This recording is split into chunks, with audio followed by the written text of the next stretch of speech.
ప్రశాంతమైన సంభాల గ్రామంలో కల్కి ప్రయాణం కీలక మలుపు తీసుకుంటుంది. అతను పరిపక్వం చెందుతున్నప్పుడు అతని ఉనికి యొక్క దైవిక ఉద్దేశ్యం కలలు మరియు దర్శనాల ద్వారా తనను తాను బహిర్గతం చేయడం ప్రారంభిస్తుంది. అతని అంతిమ విధి వైపు అతన్ని నడిపిస్తుంది. ఒక రాత్రి కల్కి నిద్రిస్తున్నప్పుడు అతనికి విష్ణువు దర్శనం లభించింది. ప్రకాశవంతంగా మరియు నిర్మలంగా ఉన్న దివ్యమైన వ్యక్తి కలల యొక్క అతీతమైన రాజ్యం ద్వారా అతనితో మాట్లాడాడు. కల్కి, నా కుమారుడా, నీ నిజమైన ఉద్దేశ్యం గురించి నువ్వు తెలుసుకునే సమయం ఆసన్నమైంది. కలియుగంలో ధర్మాన్ని పునరుద్ధరించడానికి మరియు ప్రపంచానికి సమతుల్యతను తీసుకురావడానికి జన్మించిన చివరి అవతారం మీరు. కలి పురుషుని నేతృత్వంలోని చీకటి శక్తులు నీతి మరియు మంచివాటిని మింగేస్తాయని బెదిరిస్తాయి. మీరు అంతిమ యుద్ధానికి సిద్ధం కావాలి. కల్కి విస్మయం, అయోమయంతో లేచాడు. విష్ణువు చెప్పిన మాటలు అతని మనసులో ప్రతిధ్వనించాయి, ఇంకా కొత్త ప్రశ్నలను లేవనెత్తుతున్నాయి. అతని విధి యొక్క భారం అతని యువ భుజాలపై ఎక్కువగా ఉంది. స్పష్టత కోసం కల్కి గ్రామంలోని తెలివైన ఋషులను ఆశ్రయించాడు. వారు అతని దర్శనాలను మరియు కలలను విన్నారు, వారిలోని దైవిక సందేశాన్ని గుర్తించారు. ఋషులు కల్కి తన గొప్ప మిషన్ గురించి భరోసా ఇచ్చారు, వారి జ్ఞానం మరియు మద్దతును అందించారు. కల్కి, నీ ముందున్న దారి భయంకరమైనది, కానీ నువ్వు ఒంటరివి కావు. ఈ ప్రయోజనం కోసం దేవుడు నిన్ను ఎంచుకున్నాడు. మీ విధిని ఆలింగనం చేసుకోండి మరియు మీ బలం మరియు ధర్మం మిమ్మల్ని చీకటి గుండా నడిపిస్తుందని గుర్తుంచుకోండి. రోజులు వారాలుగా మారడంతో కల్కి తన నైపుణ్యాలను మెరుగుపరుచుకుంటూ ధర్మంపై తన అవగాహనను మరింతగా పెంచుకుంటూ కఠినంగా శిక్షణ పొందాడు. అయినప్పటికీ అతనిలో అంతర్గత పోరాటం పెరిగింది.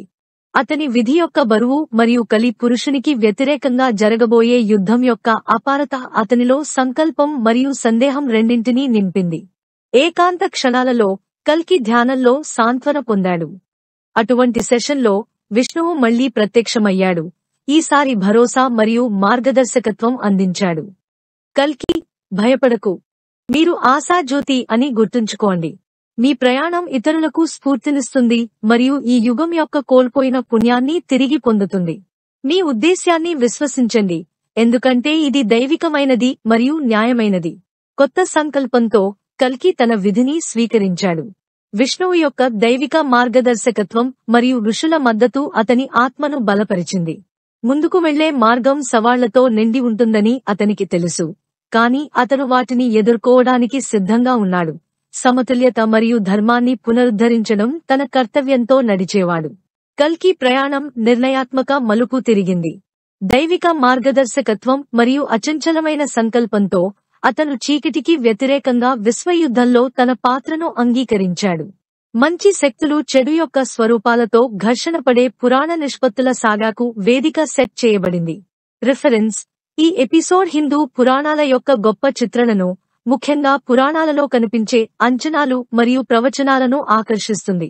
ప్రత్యేకంగా విష్ణు పురాణం పుస్తకం 4, అధ్యాయం 24 కల్కి యొక్క భవిష్యత్తు రాక, అతని దైవిక మిషన్ మరియు అతను విష్ణువు నుండి పొందే మార్గదర్శకత్వం గురించి వివరిస్తుంది.